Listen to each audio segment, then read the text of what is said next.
Oh, let's go. So, if you're watching this video, chances are you know exactly what you are looking for, so I'm going to get straight into it. So, watching this video, you pretty much like my boy right here. Doesn't know anything about funding, doesn't know anything about starting a business from zero. Personal credit, nothing, so I'm going to explain that right now. Right? I'm going to be covering in depth all of these topics right here. I'm not going to read every single one, or else I'll be here for like 25 minutes. So, I'm going to give you like 10 seconds. You can read absolutely everything. You probably know what's going to be in this video simply because you came from Instagram or you came from TikTok. So, let me go straight into it. Right? These are business credit cards, right? That is the name for business funding. People always confuse the two and act like it's two completely different things. Business funding is business credit cards, but a lot of people just like to use the term business funding. So, enough yapping.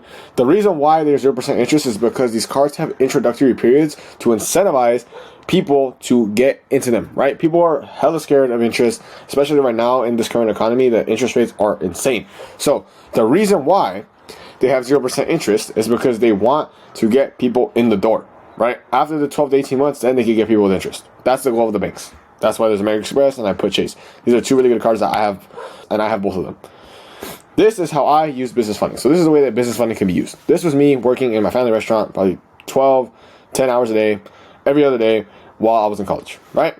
Me, no idea of what business funding is, no idea of what the importance of credit is, no idea about business, nothing. This is just me with someone else working hard, just like you, in a vehicle that does not have exponential growth. So now this is me right here. This is me in Colombia simply because of videography, and the only reason I was able to get into videography and scale it was because of business funding, right? These are some of the slower months that I actually paid myself. This is not the revenue of the business on these months. It's actually how much I pay myself for these months, right? So business funding, to recap, can start or scale an existing high income skill, right? You never want to use this as something that literally has like no profit margins. If you want to get business funding, you can, as of right now, if you fall under these three categories, which is that you have no negatives on your credit report, you have over a 680 score, and you have at least 4 open accounts. An account is basically a pillar of credit, right? Different avenues of credit. Because if they see 4 different avenues, and it's basically like if you were paying 4 different people their $10 back, it is going to make you more credible, right? Alongside that, ensure that you have no high utilization. That is like the biggest thing. If you have a $100 limit, do not spend $100 because that will lower your score and decrease the likelihood of you increasing your score. If you're in a position where we have low utilization, you're financially responsible, you fall under this category, you could go right now, get on some business, open an LLC with marketing consulting business model frame. No high risk businesses in the name or formation, so do not make it as a real estate LLC, credit repair LLC, or trucking LLC. That is high risk business models, so they are not going to get funding. They are not going to get as much funding in comparison to a marketing consulting model, because marketing consulting is low risk because it doesn't cost that much money to start, but it has potential for huge upside gains. Proper business address and phone number. You need to make sure that you are not just using your home address, right? You could go on these websites. There are plenty of websites that allow you to get a virtual business address. I would highly recommend it if you're trying to get the most possible funding. So you can apply for funding with the link to my bio if you do it correctly, which is pretty much just ensuring that you fall into these categories when you form your LLC and putting your projected income correctly. If you do not have this situation, this is what you could do. Low utilization on the personal side. So you need to cut your utilization. If you're using 50%, cut it to 10. If you have $100 on your limit, which is extremely low, which you won't, you'll probably have a higher one, use $10. That's an example. 10% utilization if you are really trying to grow your credit fast. Paying everything on time, ensuring that you do not have late payments. Increase your personal credit card limits, right? What does this mean? For example, you could go from a card like the Freedom Flex, which is a pretty entry-level card, has great rewards, all of the above, and then upgrade to something more like the Sapphire Reserve. Sapphire Reserve can get you limits up to like $37,000 just from this one card, right? And if you have $37,000 on the personal side, it's going to be a great point of reference when you go and apply for business funding, because they're going to see if this person is capable of getting $37,000 on this side, on the personal side, which has a lot more risk to your personal name. They are going to be more willing to give you higher limits on the business side, which is not attached to your personal name directly, but it also is attached to your social security number. So look, if you not pay this funding back, then they will come after your personal side. So it's basically a point of reference to allow them to have an estimation of how much funding you should be getting, right? increase your limits above $10,000. Try your best to do whatever the hell you can do to get them above $10,000, however long it takes. The reason why is because it is going to provide a huge difference when it comes to getting the funding limits, like I previously just said. That's the reason why. The next option is literally a cheat code if a brand new LLC, after following both of these two options, still doesn't make sense for you, right? Most people gatekeep or charge for this information that I'm about to provide. And with that being said, if you have no history that would otherwise be necessary, if you buy a shelf corporation, you are leveraging off the history of that LLC. Because that is the biggest constraint most people have. So they don't have personal credit history or they don't have LLC history. But you have one, say you only have one of the two, or say you have 0 out of the 2.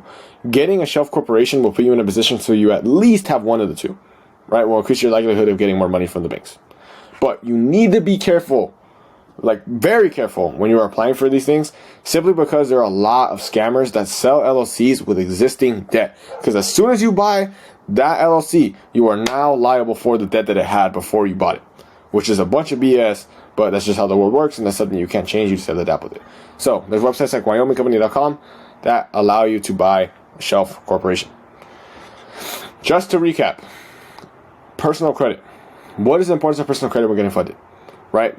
Personal credit is going to be your point of reference when they go and check you when you're applying for the business credit. They're going to see how reliable is this person, right? It's in the word credit, credibility. Credit is literally in the word credibility. That's how they check. How credible is this person? How much funding should it get? So ensuring that you have over a 680 score will put you in a great position, right? So I really hope that you take that in consideration and ensure that you are maintaining a great credit score. Best possible credit score is important, even if you are going through the shelf corporation model. Now, who is business funding for? You're probably in a position where you don't know if it makes sense for you. Like you're on the fence, like I don't know, right? Let me explain who it's for and who it's not for. Business funding is for people that have an existing model they are already working on but are looking to scale, and money is the only constraint. If you're in a position where you have 3 a.m. motivation because you saw David Goggins, or you just have a business idea you've been sitting on but you haven't done any actual steps in the direction to actually form it, this is not for you at all. Please do not do that, because all you're going to do is put yourself in a hole with no actual skill set on how to get yourself out of it. Right? Debt and money is simply an accelerator. So if you put yourself in a position where you are taking on debt or you're using the money that's the bank's, you need to be in a position where you have the skill set to actually double your investment, triple, quadruple, even 5x your investment with the investment that you did with the bank's money. Right? Like I said, we could do with the business funding and scale a business, start a business legitimately if you've been in a position where the only thing that is constraining you is money. So you already have technically started, like you've headed in the direction, research, all of the above. But if you haven't done any of that, is not for you. And then leverage and this is also so you can leverage the bank's money and keep cash on hand, right? If you are able to use the bank's money and use the card and also pay the minimum payments, but ensure you keep cash on hand and you increase your earning potential, once you make enough money that you have spent with the business credit card, you could go pay that off, boom, and now you have to keep the cash on hand, but you also have to ensure that you're in a business model that will allow you to do that. That is my personal opinion on it. Alongside that, please do not liquidate this card and gamble it. Please. I am not going to explain what liquidating a card is if you do not know, but just please don't do it. The other thing, do not over leverage yourself at all. If you're in a model that has very low margins, do not go spend $100,000 on your business credit card limits simply because it's 0% interest, because you do have to pay this money back. Right? Do not start a high risk business model that you have not battle tested and does not have product market fit. Because in reality, if you're in a position where you don't have the business model that's allow you to pay that money back and you default, they're going to go after your personal side and you're going to be cooked, like really cooked. If you found this video helpful, I would really appreciate it if you subscribed and stay tuned, because I am going to be dropping a program soon where I help people get funding one-on-one. So, on-one. Take this information as you please, and if you're really serious about getting funding, you could either DM me on Instagram or you can apply with the links that are in the description. So, that being said, peace out.